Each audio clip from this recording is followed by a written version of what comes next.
Yeah, I broke Elden Ring. Level 1 plus 9 upgraded weapon. There are other guides that kind of follow along with this, but they stop at plus 5. This one is level 9. I go all the way. And, to make it better, I even run a timer to compare myself to the other videos. The other videos stop at 5. I can get to 5 in less than 30 minutes. I'm going to show you how to get to 9.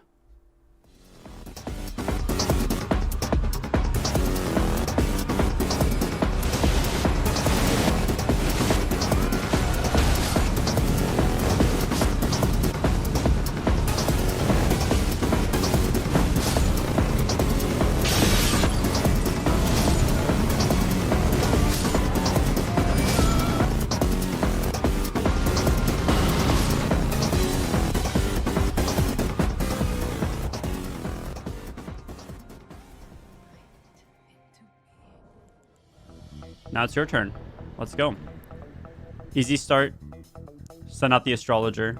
No problem. Pick the golden seed to start if you want. You can really pick anything you want here. Open the doors, pick up the fingers, trigger the boss fight.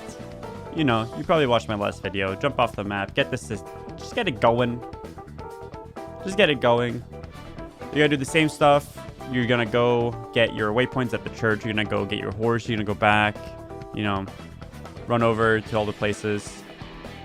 All the basic stuff at the start. You don't even have to get the spirit summons if you don't plan on using them. Honestly, you're not really going to need them with a plus 9 weapon regardless of level. You're going to run over and get the same Somber Smithing Stone 1 as we got from the last video. But from here, we do a little bit different. You're going to go straight to the Third Church America, or whatever the name of the location is. Get your Flask of Physic if you want. There's an upgrade there on the statue that I completely skipped. You want to go backside of the river and take the teleporter already. Now, I'm advertising the video as level 1 plus 9. It is. You can get all these upgrade materials for the Somber Smithing Stones at level 1 as a wretch, no matter what you want to do. But one-shotting stuff is a lot more fun. So we're going to quickly just get this Grace right here next to where the nighttime boss is on the bridge. And we're going to bait him into jumping off the map. Jumping off the map will give you 42,000 souls, which is exactly enough for you to get 24 intelligence and 19 faith. This paired with the faith talisman that we're going to go and get a little bit later means we'll have exactly 24 and 24 in int and faith, which is exactly what you need. I ended up dying here to the boss. No big deal. You can just go back and pick up the runes. You're right next to the body. You have the grace right here. If you hold your shield up, I'm pretty sure you still survive that. The weapon we're about to use is not available for level 1 or level 6, which is what my starting class starts at. You can do this with any starting class, with any weapon. The guide is just for this specific sword because it is so cool and it is so powerful. After you have these runes, if you even want to get them, you can skip that entire part if you don't want these levels for the weapon. You're going to run through Stormgate and go up Stormhill. You're not going to stop at the shack and get the jellyfish. You're just going to run straight ahead. I'm running a timer here on the side just to see if I can get plus 5 significantly faster than all the other videos, because all the other videos that do this, they do this same weapon I'm doing. They say get OP, break the game, and they get a plus 5 upgrade material. I go plus 9. I am 1 below absolute max. Without even fighting a single boss and doing it faster than they do, I managed to get it significantly more upgraded, and I'm going to teach you exactly how. Now, these ruins are for the Faith Talisman. You can skip all of this if you got in the Grace. Follow along with the map. But this is what's going to let you equip the weapon that we're going to run and get, which is the Sword of Night and Flame or Night and Fire or whatever. The one-shot sword, the Kamehameha. Once you have the Talisman, you just go back. From here, a little bit different from the last one. We're just going to run right to these ruins right next to this Grace here. And we are going to just take this portal directly to the Glinstone Academy gate. So once we have this gate, you just horse up and you walk past this like yellow tree on the right, and you'll be able to make this jump onto the rock no problem. I died doing this the first time, so if you wonder about the time skip, yeah, that's why. You want to run over here, past the dragon, just get the Glinstone Key. At this point, you just keep running straight north, you know, run past the Belfry Towers, run through the ghost town with the illusory wall. Just get your waypoint at the giant. This is where you would normally upgrade to +1, +2, +3, +4, and +5. You don't have to do it in this order. I'm speedrunning +5, so just to show that I can really do what they did faster and I can do more. from this waypoint, you're just going to run up the hill towards the manor. Just dodge these blue laser beams, whatever they are, magic, glintstone stuff. Get the grace. And I'm gonna change your guys' life here. I'm gonna teach you guys a trick. You're gonna run through this entire thing, okay? And mobs are going to chase you and attack you, and your stamina is gonna start draining when you're in combat. But you can see that I crouch and uncrouch right here. When I get chased, it completely regens all my stamina. When you have more endurance, you're not gonna have that little stamina, so it's not gonna regen it to the full. But you just crouch and uncrouch, tap that real quick. It's really good in PvP too. It's a really, really good way for you to just make sure you never get caught off with no stamina. So whenever you're sprinting, whenever you're in combat, whenever you're running, you just do a click crouch, click quick uncrouch, and you're chilling on stamina. You'll be able to run and do this forever. I mean, the slowdown is negligible. You can barely even tell. You're going to run on these bridges. Just follow the path I take. I'm showing the entire thing. You're going to jump off the bridge right here. You're going to drop off onto the roof, and then you're going to drop off on the lower level of that roof, and then you're going to drop all the way down into the ladder. And down there is exactly where you get the sword. See, you don't even have to do any of this if you have another weapon in mind. All the upgrade materials I'll be walking through will work on any single weapon. I am getting 1 through 9. I just wanted to use this sword because that's what I was doing for this run, and that's what I'm doing for this character. So if you guys want to play along, you would kill the horse, you would get the sword, and if you don't want to play along, skip the horse, skip the sword, and do whatever you want. Now we're going back to Dragon Lake Ruins. We're just going to go down to the entrapped chest down here. The rat room is the one with the teleporter chest. So when you open the door, you're going to want to either completely chat up and just fight the rats, but since I'm trying to go fast, I quit out as I start the animation. Quitting out is a really normal thing you do in a lot of Souls games. It just resets the aggro of the mobs. You'll have one rat on you. You can just stand here. He won't have time to kill you before the trap chest starts. And now you're brought to the Crystal Caves in Celia. So you're just going to run out the south side. You're going to sprint all the way out. Make sure you take a right out of the building so the lobster that shoots the white stuff doesn't aggro on you. When you get this grace, make sure you sit down on it so you can fast travel after you get the medallion or the spinning stone. You actually get a debuff when you use it in snare trap, which won't let you travel until you find a grace and sit down on it. You're just going to hug the right side here until you see this little cave with these glowing worm ball mobs. Run all the way through to the back side. You just sprint through all of them. The ones that explode you can run past, no problem, really easy.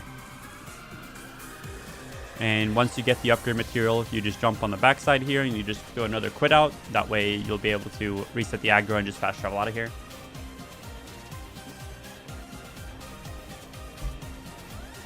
Now you just go back to the manor. If you have any runes, you can upgrade the weapon to +5. You don't have to do it right now either. You can do everything else in a different order.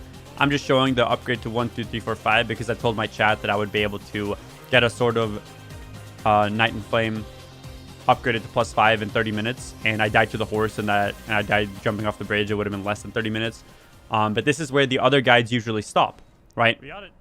We got a +5. We're really powerful. We're just getting started. Fast travel back to the Glinstone Academy gates right here because you already picked up the key. You go straight through it. You're going to run through all of this super normal. As soon as you get to this water wheel, you're going to want to make sure you get on the water wheel and just go to the very top. Apparently, you don't even have to get off. You can just sit on it the entire way. I'm not that brave, though, so I just jumped off on the top ledge, and then I ran alongside the water wheel to make sure I could get all the way down. So you jump off. That mob with the torch won't aggro you. You can stand right next to him, no problem. And then you're just going to keep riding down. And once you get down to the very bottom, you just want to sit on it and slide off.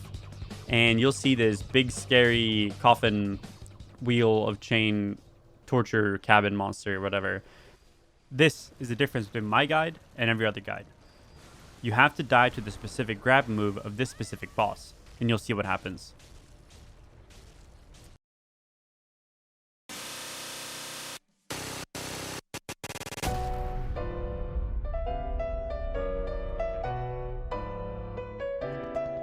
When you walk into this corner into the lava, you want to try to heal before you drop, and on the way down, you want to step on these little ledges so you don't take fall damage from falling all the way, so you only take the lava damage.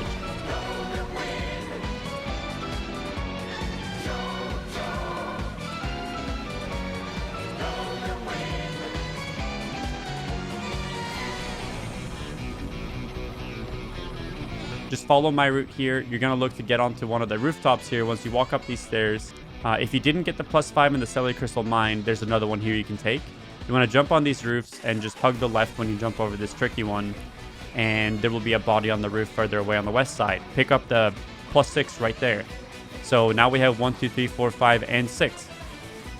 Now, if you didn't go to the Caelid Crystal caves or tunnels or whatever for the +5 upgrade one, you can get one here. When you take this elevator, if you just walk along the right side at the top here, there's another body with a +5. I don't pick it up because I already have it upgraded to +5, but you can see the body slightly over there. But that's where the +5 is. Now you're just going to run past this big scary mob and do not enter the church. Just go straight to the bridge, get the shortcut going. Not that you have a grace for the shortcut or anything, but based on this shortcut, you're going to walk on the right side and jump up here on these wheels. Now you can jump up on these wheels and jump to this ledge. A little tricky, but it's not that hard. I got it first try, and I get it pretty much every other time I try it. And that's your Somber Smithing Stone 7. Now 7 is the hardest one when I was trying to route how to get a +9, and this one saved me. Now since you can't fast travel out, you want to jump back up here. You see my runes on the ground there. I totally didn't die to this, and that's why there's a cut. And you just run through these tunnels. It's a straight way. You can't go wrong, and you'll get here to Volcano Manor. Now, just in case you end up PvPing, or if you want to follow this from the character, if you talk to the lady here, she'll give you the key for the doors on the right side down the hall if you join Volcano Manor. So now that you have the key, you can open one of these doors and just quickly go pick up the Recusant Finger, which is the PvP item in case you want to do infinite invasions and not have to worry about buying any bloody fingers. So that one is right here. Now you sit down at the Grace so you can finally fast travel away. And now it's time to go back to Caelid. So if you didn't take the Caelid Crystal Tunnels, now it's time to do that. You would go to the Dragonbird Ruins, but you want to go up here where I put the mark down.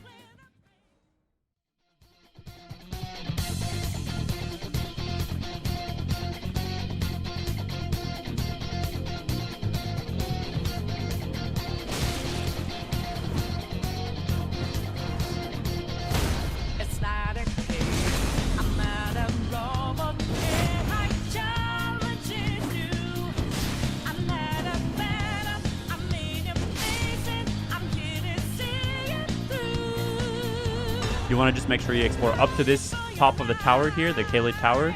You're going to run on the east side of it and walk down below it. Now, at the bottom here is where you'll find one of the last 2 upgrade materials you'll need. So you're currently up to a 7. You need 8 and 9 to finish this complete one-shot build. There's a bunch of stuff down here, but the Dragon Smithing Stone 9 is down here as well. You can get that really easy. And now you just go right back up to the top of the tower and kill the Scarab, and the Scarab will drop you the 8. He doesn't take that much damage, just so make sure you don't let him run away. But with jumping heavy attacks, you can stagger him, or you just run him down and make sure he doesn't teleport away. And there you go. You got 1 through 9. Go farm souls or go kill some mobs to get your upgrades. And you can now go one-shot just about any single mob. Just for reference, when I beat the game, I beat the final boss with a +9 upgraded weapon. I haven't even killed a single boss yet, and this weapon is a +9. This is what it does when I miss half my attacks on the Tree Sentinel from behind. The way that laser works is the ranged ability deals damage, and then there's a bubble really right in front of you that deals extra damage. I hope you guys enjoyed the guide. I hope you guys enjoyed the video, and I hope you guys enjoy one-shotting some bosses. Let me know what weapon you guys intend to put this +9 on, because there's a lot of good weapons you can get, and this was just the first one I thought of, and that's why I went with it, but I'm sure there's a lot of creative builds out there. Make sure you guys check out my stream at twitch.tv/Mendo if you haven't already, and follow me on Twitter for updates about anything I do. Peace.